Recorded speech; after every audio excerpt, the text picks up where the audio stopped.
There we go. Thank you. And hopefully we'll have this recording available so that you can look back to this or share with others who weren't able to attend. Because we have quite a few folks, it might help. It looks like most folks have already turned off your video, and if you could stay muted, that would be great, unless you're asking a question at the end, and then we can come off mute and video. We do have quite a few people who signed up for this, so we may not get to everybody's questions at the end, but throughout my presentation, please be leaving your questions in the Zoom chat. And also, I'm going to post a link to a form that you can also leave questions after the Zoom meeting. If you come up with other questions, after this and over the next couple days, you can leave questions in there in that form. And what we'll do is try to answer everyone's questions and send out kind of a Q&A sheet that everyone can receive to get answers to all these questions that you may have, because people probably have very similar questions. So that link is in the chat, and you can also contact me directly, which I left my email in that chat as well. So feel free to reach out. So really quick, I want to kind of just give an overview of how the Department of Land Conservation is involved and getting this funding and allocating this funding out. So the Bipartisan Infrastructure Law, or BIL for short, you may also hear it called the Infrastructure Investment and Jobs Act, or IIJA. But this is really a once in a generation investment. The national government is taking for the nation's infrastructure, competitiveness, and communities. And one stream of this funding is focused on coastal protection and restoration that will increase community resilience to climate change and extreme weather events and improve how we manage our ocean resources. NOAA, the National Oceanic Atmospheric Administration, their Office for Coastal Management will administer a total of about $832 million from the total BIL funds over the next 5 years. And one of the programs that NOAA is administering is the Coastal Zone Management, or CZM, Habitat Protection and Restoration Funding Program that we are talking about today. States with coastal management programs are eligible to receive this funding. So in Oregon, the Department of Land Conservation and Development is the state agency that is the lead on Oregon's coastal management program. Hence why DLCD is the state agency that this particular funding flows through. And then that funding then gets to coastal communities to fund resiliency projects. And our overarching goal is to really get as much funding to Oregon and Oregon communities, coastal communities, as we can to support communities in their resilience projects. So in general, for the CZM funding, the purpose is to, again, increase resilience through landscape scale habitat restoration and conservation in coastal ecosystems, and to promote resilience in underserved coastal communities, as well as those most vulnerable to climate impacts.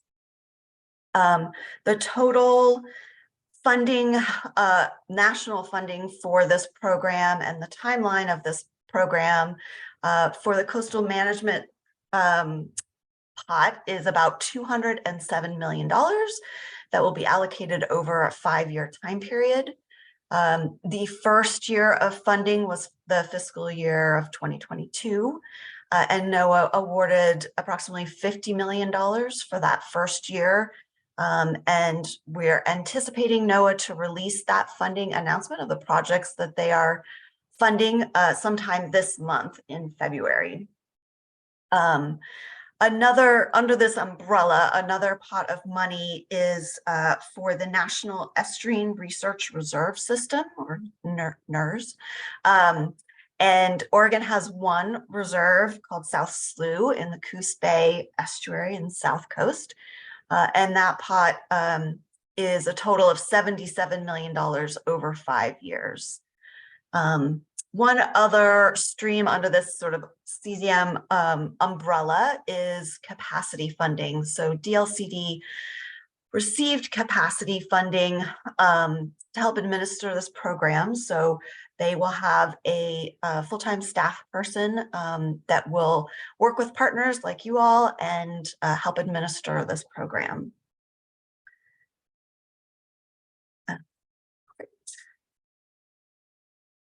Oh, before I move on, I will put in a link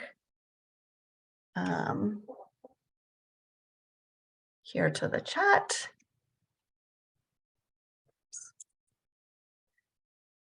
One second.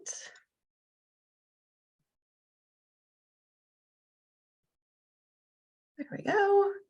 Here is another link for you directly to NOAA's website for their different programs, including this one associated with the bipartisan infrastructure law funding for your resource. Great.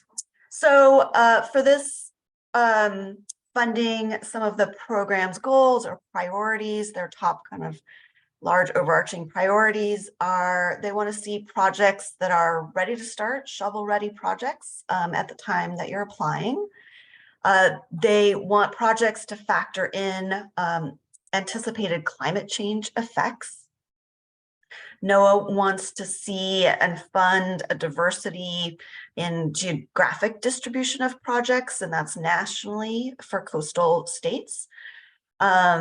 They also want to fund a variety of project types, and they want to see projects that leverage additional funding sources. This particular fund does not require match, and I'll go into more about that in a few minutes, but they do want to see leverage of additional funding sources, and they want to see projects that advance equity and inclusion goals. So diving into eligible project types, there's 3 eligible project types that you can apply for. One is on-the-ground habitat restoration work. One is habitat restoration planning, engineering, and design. And that's kind of like a technical permitting, planning, engineering kind of activities, not on-the-ground work. And then the third is habitat conservation or land acquisition. And those can be acquisition of fee property, purchasing land, or purchase of conservation easements. NOAA has these 3 different project types, and so each application needs to be only one of these project types. So they don't want to see them combined into one application. So if you're applying for multiple of these types, you would submit a separate application for each type. One thing to really take into account is that all eligible projects must be implemented on non-federal publicly owned land.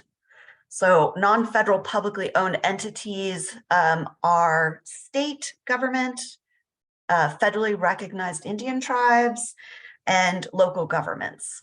So that means for restoration or restoration planning projects, those have to take place on land owned or controlled by a non-federal public entity. And controlled, it could be they lease the land or have an easement on that land, but it has to be controlled decisions by a non-federal public entity. For the land acquisition projects, that means only a non-federal public entity is qualified to hold title to any land purchased or conservation easement purchased through this program. So just to touch on some additional eligibility criteria, and let me copy some additional links for you on this. So you have these resources.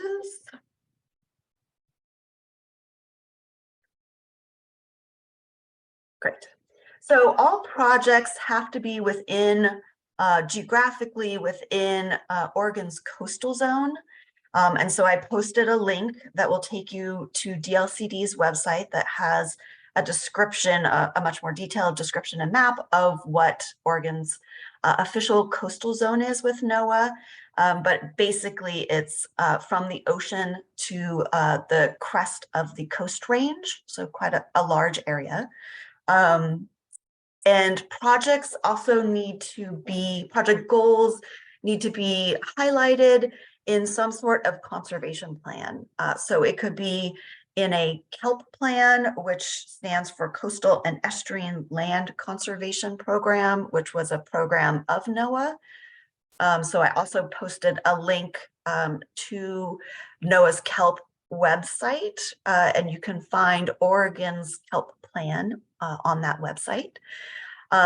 So there's the KELP plan, or this is kind of a list of examples of other state or regional conservation plans that your project needs to align with. And then eligible applicants for this funding has to be the state agency that administers the Coastal Management Program, which again is the Department of Land Conservation and Development. And we are able to submit up to 3 applications from Oregon. So a total of 3 is the limit that we can submit for each cycle of funding. We can work with our partners, which would be sub-applicants. And those sub-applicants have to be non-federal public entities, which I kind of described previously, but other state agencies, federally recognized Indian tribes, and local governments or local or regional entities. I think that's like metro, which we don't really have those as much on Oregon's coast, but local governments. So another criteria is also that projects have to show a public benefit. And so restoration is the public benefit is restoring habitat and providing the ecosystem services and all the benefits of that. And then acquisition, NOAA highlights that the public benefit for those projects can also be and include appropriate passive public access. So as far as I wanted to touch on one thing here before moving on, but the eligible applicants, some of you may be from nonprofits and you don't see yourselves listed here. Nonprofits can have a role in this funding. As partners, you can't be a sub-applicant necessarily, but you can be partners with state agencies, tribes, and local governments on all of these project types. For acquisitions, it can look like being a conservation buyer on sort of a buy and hold scenario for acquisitions. You can assist in other ways with acquisitions on negotiations, due diligence, things like that. For restoration planning, you can actually conduct the restoration activities. You can provide stewardship or management of property and things like that. And it would be through those non-federal public entities that you would partner directly with for those roles. Now I'm going to touch on the application process, and this looks kind of long, like lots of steps here, but really, if we think about it, it's a 3-step process. NOAA has a two-step process, which is one, they ask for us to submit letters of interest, and then they invite applicants to submit of their choosing to submit full applications.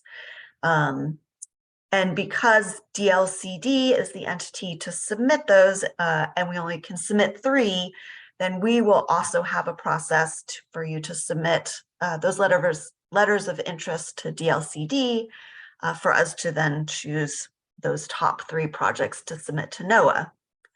But I'll go through this sort of detailed process with you. And I'll first say, unfortunately, we don't have exact dates to share with you yet for this next round that we're anticipating in the spring, because NOAA has not released that information yet. So this is without dates, specific dates, but that will come.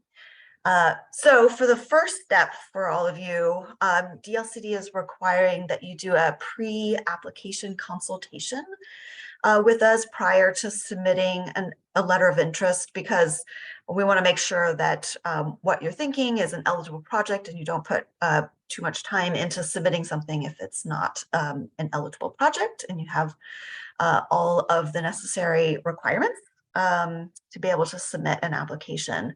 So you can look for an invitation from us probably in April to sign up for that type of consultation. And then we are expecting NOAA to release their notice of funding in May of this year for this second round. And once they do that, DLCD will announce our process and timeline for you to submit your first LOI to DLCD, which will be obviously prior to when it's due to NOAA. So you go ahead and you submit to DLCD, and then DLCD will choose the top 3 projects and submit those to NOAA. And like I said, NOAA then will invite certain projects to submit a full application. And at that time, DLCD will work with those invited projects and partners to help develop that application. And DLCD then submits that, whichever full applications were invited, to NOAA, and we end obviously with NOAA announcing which projects they fund.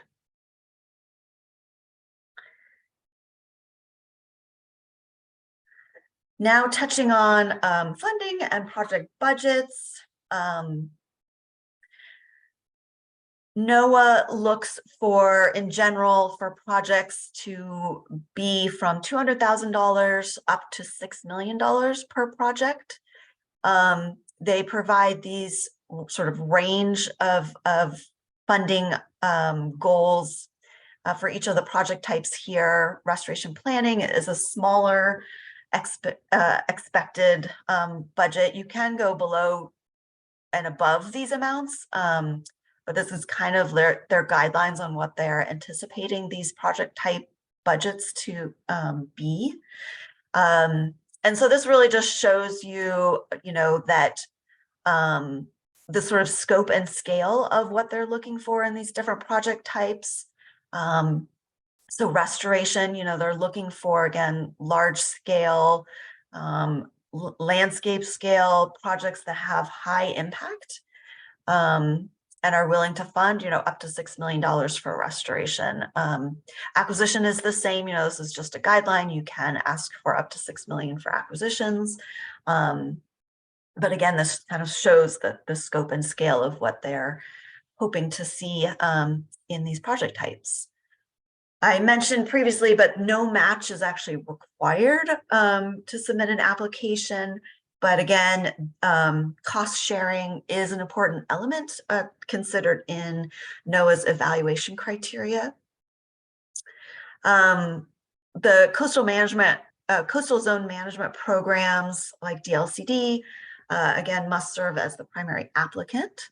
And generally for timeline for projects, they're looking at a 3-year project time period, and you can have additional time for restoration projects for monitoring for an additional year for restoration monitoring.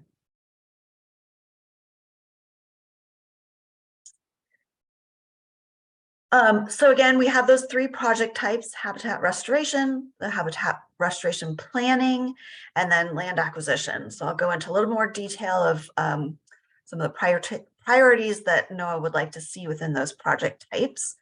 So for habitat restoration projects, again, NOAA wants to see really sort of shovel-ready projects, ready to have the on-the-ground work start right away. So that means that they really want to see, all of your permitting and engineering design work nearly complete. You can ask for any remaining sort of engineering design permit funding that you need to complete that work, but they really want to see 90 to 100% of that done when you're applying for the restoration, on-the-ground restoration work. They want to see projects that reflect coastal habitat restoration priority areas, also, as I mentioned, that are identified in some sort of conservation restoration plan. And then they want to see that important habitats and connected ecosystem functions and species are addressed, and that restoration of hydrologic connections between habitats that improve ecosystem functions is incorporated. They like to see that enhancement or restoration of important ecosystem services that support coastal communities, vulnerable populations or cultural resources is addressed. And you can see some examples of that here. So it can be sort of green infrastructure projects that have a habitat focus and be included in this as a restoration project. And they want to see that a long-term plan for monitoring is included that addresses specific criteria relevant to achieving your project objectives. Then for the habitat restoration planning, engineering, and design project type, the criteria and priorities are the same as the habitat restoration projects. So those are the same. And in this one, one thing to note is that these planning activities don't have to necessarily support an actual implementation of a specific infrastructure project, but they do want to see you demonstrate how this planning effort will support and catalyze an actual on-the-ground restoration project, but it doesn't have to be some sort of infrastructure project that is funding the restoration. But they want to see, that it's going to result in on-the-ground restoration project. Then we'll move on to the land acquisition project type. For this, priorities that NOAA would like to see is that that there's significant ecological value to the project, to the acquisition. They want to see a demonstrated need for protection of that property, and that the property, once protected, can be effectively managed and protected in perpetuity. They want to see the projects are designed to protect properties under some kind of imminent threat of conversion that would, degrade or diminish its natural, undeveloped, or recreational state. And then they want to see that the project serves to mitigate the adverse impacts caused by coastal population growth in the coastal environment. And again, this is an overarching theme for all of these, but they want to, your acquisition project goals have to be identified, again, in some sort of state or regional conservation plan. And then finally, for acquisition projects, they also want to see a high level of project readiness so that you have done some of your due diligence and have willing landowner agreements and things like that, so that if funded, you are ready to move forward on that project.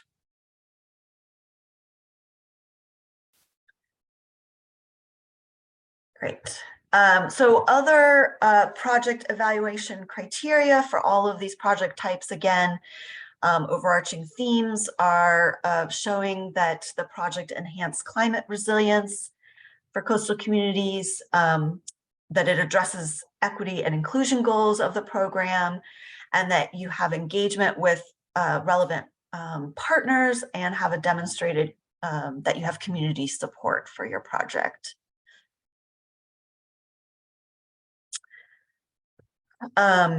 So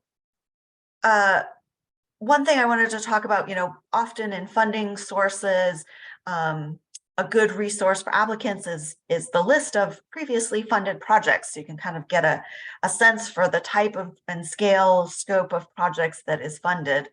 As you have probably noticed, unfortunately, at this time, we don't have that type of list of funded projects. Again, NOAA is expected to release the projects that their funded project list here in February for fiscal year 2022 projects. But at this time, we don't have that. But what I was going to do is share just the project types that were submitted to Oregon. So I can have an example and some ideas of what was submitted last year to Oregon. So the projects that were submitted to DLCD, the eligible projects were all acquisitions. We had some restoration projects that were submitted but ended up not being eligible. So all of them that were eligible were acquisition projects. And DLCD, like I've mentioned, we can only submit 3 applications or 3 letters of interest to NOAA. So the ones that we submitted, we were able to submit 3 last year. And those were included 2 tribal projects and 1 state agency project. And out of those 3, NOAA ended up inviting 2 of those to submit full applications. And from what I know, those 2 were 2 out of 3 full applications invited on the whole West Coast of the United States. And out of those 2 that were invited to submit full applications, DLCD ended up only submitting 1. We had 1 that had to withdraw for various reasons. But the one that we submitted was a tribal project. And without a lot of details, I'll kind of just give you the structure of what that acquisition was. It was a tribe that partnered with a land trust, nonprofit, and with a buy and hold kind of acquisition structure. So the land trust was able to use a conservation bridge loan type of funding opportunity to quickly purchase the property and hold it for the tribe to have time to apply for this funding. And if awarded, the tribe would then use those funds to purchase that property from the land trust. So that is kind of the examples and the scope of what was submitted to Oregon, and hopefully once NOAA releases their funded projects, we will also, be able to see what types of projects they're funding nationally. But I did want to touch on one thing here, just about sort of the scope and scale of projects. NOAA talks about, wanting these projects to be landscape scale. Obviously, the funding is quite large that is available for projects. And they really want to see high impact projects. But I do want to highlight that that doesn't necessarily only equate to like large acreage. They really want to see projects that touch on multiple benefits, achieving multiple goals of the program, and really having significant impact. But again, that large acreage doesn't have to be the only indicator of impact. And just about competition, and we are thinking that, and anticipating really, that probably this cycle coming up this spring and future cycles will be more and more competitive each time, just as people become more familiar with this funding. So again, for Oregon, remember we can only submit, as well as all the other coastal states, can only submit 3 projects to be considered for funding. So it again, the competition is high, and so think about projects that have that high impact, and sort of cross and multiple benefits to that project. And again, I don't see any questions yet in the chat, so make sure if you're thinking of any questions or need clarification on anything I'm talking about, please feel free to pop that into the chat, and we'll try to get to those. So as I wrap up, this again is high level overview of this program. More information obviously will come, and we will have a lot more resources for you and information. We will be setting up a website on DLCD's website, so that will be coming soon. That will be kind of the place to find all that information and resources. But if you want to dive into NOAA's notice of funding for the last fiscal year, it's a pretty thick, dense, heavy document, but that lays out all of the details for the last fiscal year.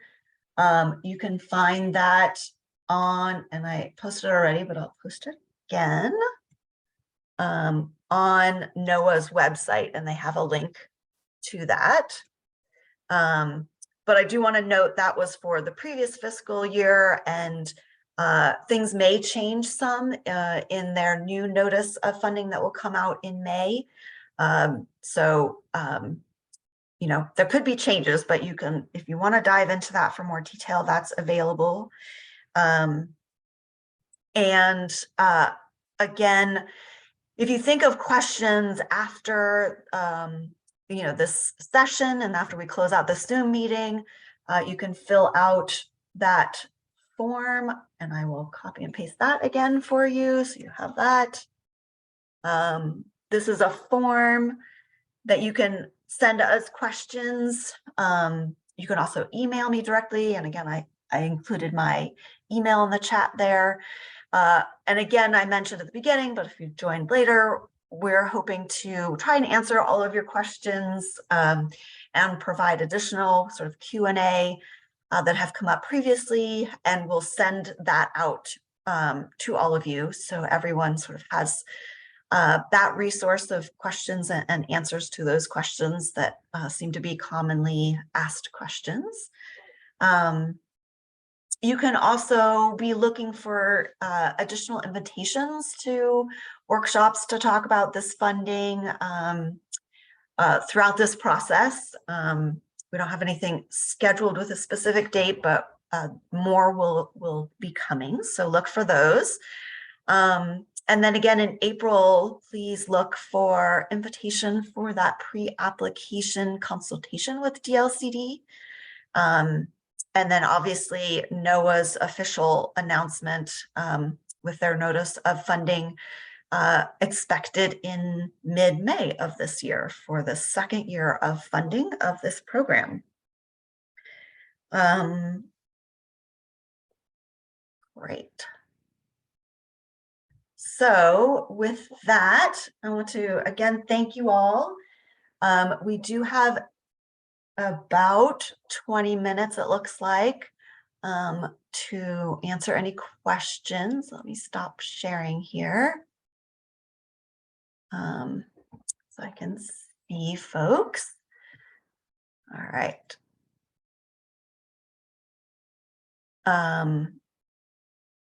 Hold on one second. There we go. Okay, I'm going to look at the chat here and see if there's questions, and you can also raise your hand if you have a question. So it looks like Laura Johnson had a question. Can you provide any more context for why one of the applications submitted to NOAA in the last funding wasn't invited to complete a full application? Yes, so again, we had 3 letters of intent that we submitted, and NOAA invited 2 of those to submit a full application. And so NOAA has the criteria for funding that they make sure all projects have. And within that criteria, when they're inviting applicants, they invite their top tier of applicants. I believe, if I recollect correctly, they invited about $75 million worth of projects to submit full applications. And they ended up awarding $50 million worth of projects. So they wanted to provide that 2-step process so that you didn't have to just start off with submitting, a much more detailed full application.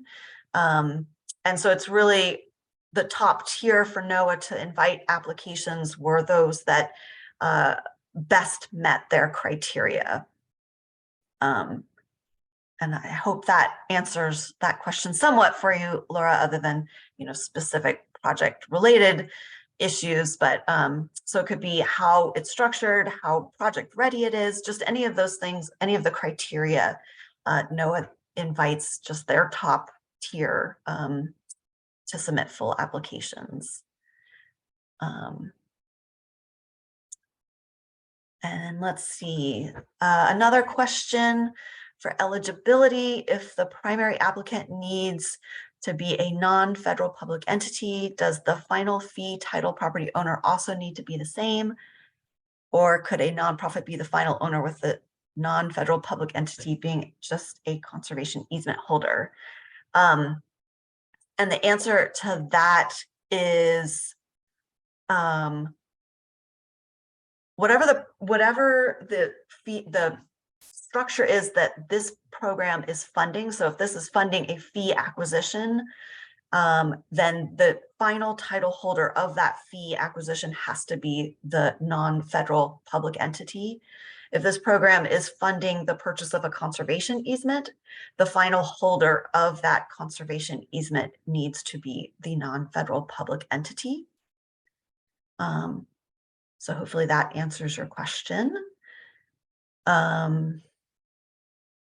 So basically, no, unfortunately, nonprofits cannot hold the fee title or conservation easement if those are the things that are funded through this program. Let's see, another question: project types. When submitting an application, should projects only apply for one of 3 options? For example, if primarily an application for land acquisition, but anticipate later restoration, should the application only be for land acquisition now? Great question. Yes. So each application can only be for one project type. So one application can only be for on-the-ground restoration or only for land acquisition. So hopefully there's enough time in this program that you may be able to, in 1 year early on, apply for an acquisition. And then in a following year, you could apply for restoration of that acquired land. But you cannot combine those project types in a single application. Another question: how many total applications were submitted as part of fiscal year 2022, of which DLCT selected 3? Casey, do you recall the exact number we had of eligible projects? It was not a lot in the first year. I think we had about 4 or 5 eligible projects that were submitted. Maybe 6, and like I think we had 9 total. Yeah. So, but it was a very, very short turnaround. Yes. And Casey Markowitz is also with DLCD and has been partnering and helping in this funding program as well. So she may help answer questions today too.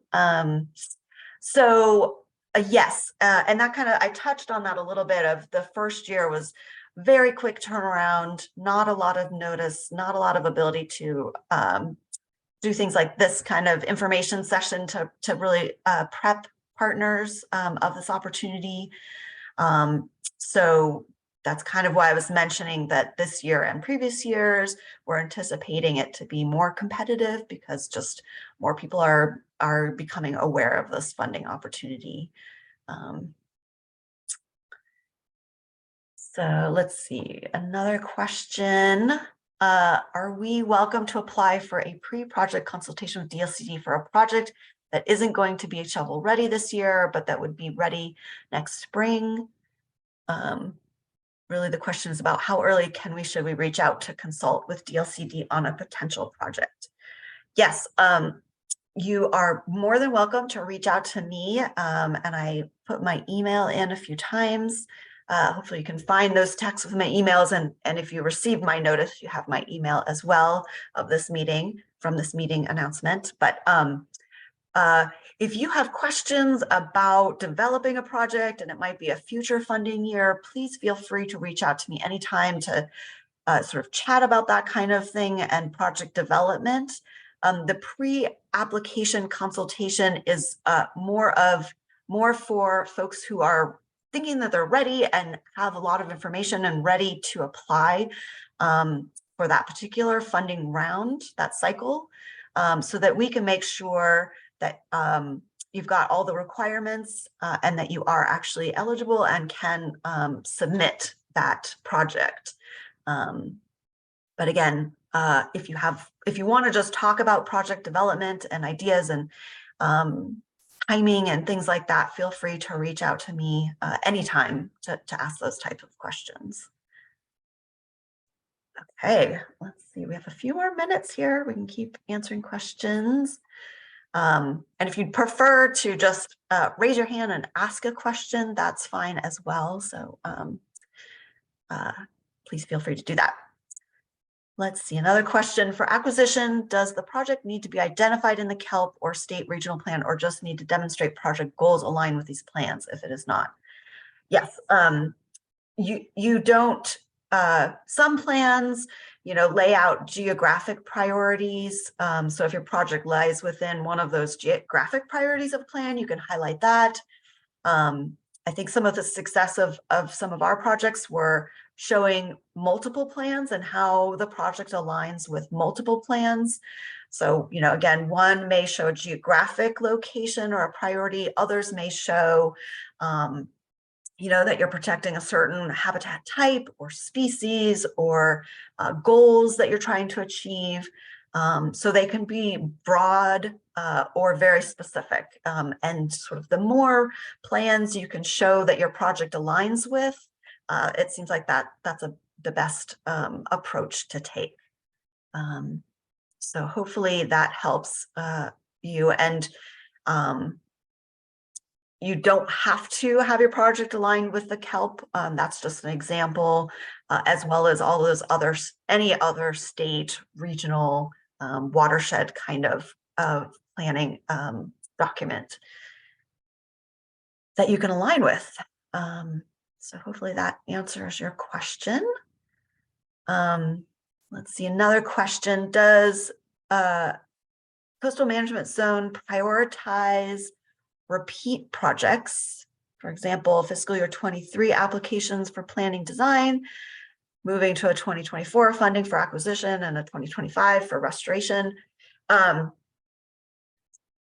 They don't specifically say that, but I can be pretty assured that any previous projects, that they funded for planning or acquisition, that those projects most likely would align with their priorities for, restoration and future funding applications. So that is a good idea to try to see if you can align and sort of schedule, multiple applications for a single property over the time period of this funding opportunity. We're hoping some of that can happen.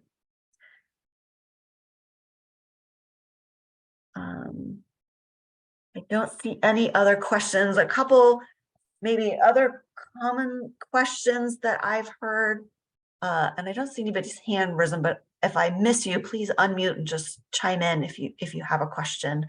But a couple other, since we have a couple of minutes, a couple other questions we've had in the past is kind of about bundling projects within a project type. So, if you have an acquisition project, but there's maybe a couple landowners, a couple parcels that you want to bundle into one application, or restoration, on multiple parcels with a similar restoration goal.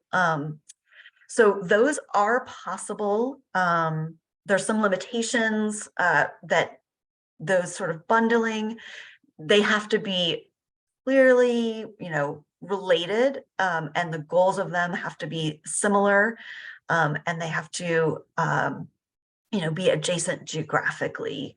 But there is some capability to do that type of bundling within a single application of a single project type, if that makes sense. And let's see, some other common questions about just a little more specificity on how funds can be spent in these different project types. So some examples, like say for land acquisition, eligible costs that you can request in your budget. Obviously can be the purchase price. You could include other due diligence costs, like appraisals, surveys, that type of thing. You can have indirect cost. You can include some staff time. You can include some initial stewardship costs as you're acquiring the land, similar to OEB calls it sort of site stabilization costs. So some of those type of activities you can include. Things that the land acquisition funding cannot fund are long-term operations and maintenance or stewardship funds. It cannot fund management of land, construction of buildings, research, outreach and education, those type of things. For restoration, obviously it funds on the ground restoration activities, contracts associated with that work. It can fund a monitoring plan. There can be both sort of pre and post monitoring of restoration activities funded, funds indirect staff time, things like that. It can fund permitting as well as for the restoration planning project type. Obviously, fees, costs associated with any of permitting, planning, engineering, funding, all that type of activity. Great. And something else that we can help with, that you can reach out to us as you're thinking about projects that might be eligible for this program.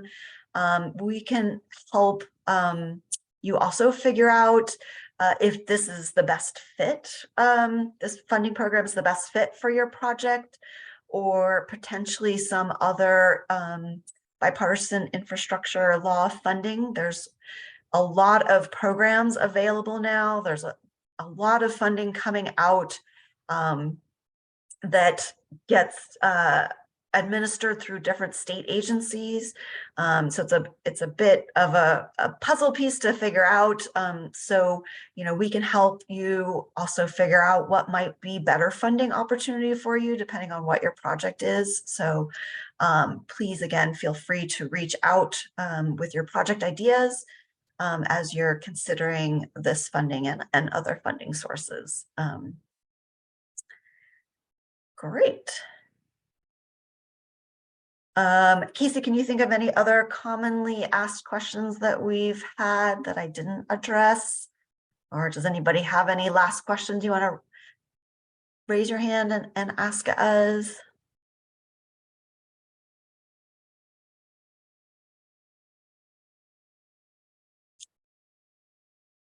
don't think I see any other hands. Let's see. One thing that I didn't mention, and then if nobody has questions, we can close out today. But one thing I didn't mention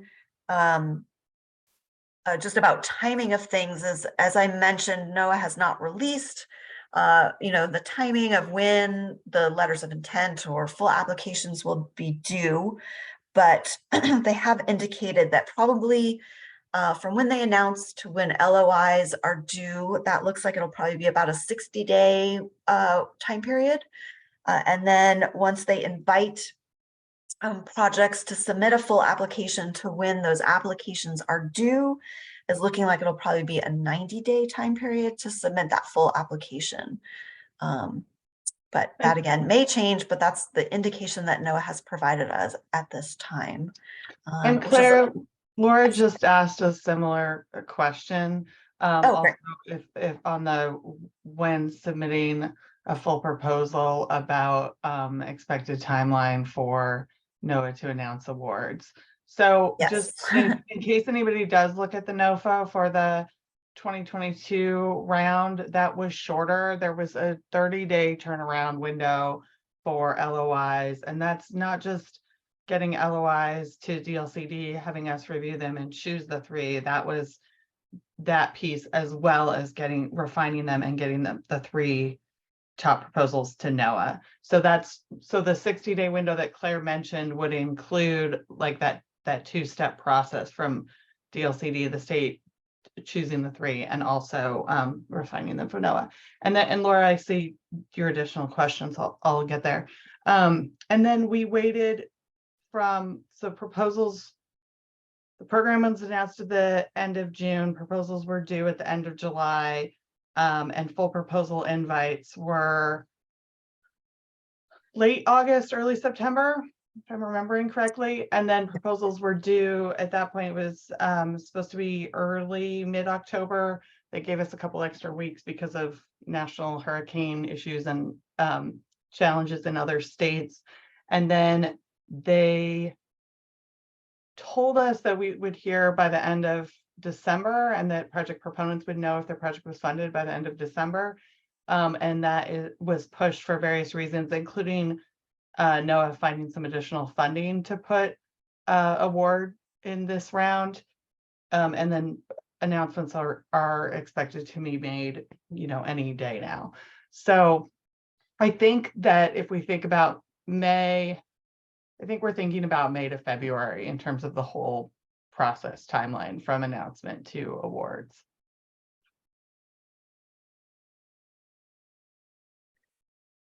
Great. Oh, I should clarify one more thing with that. So they're announcing awards, but DLCD won't have a grant agreement from NOAA until April, which means the on-the-ground partner will be shortly after that.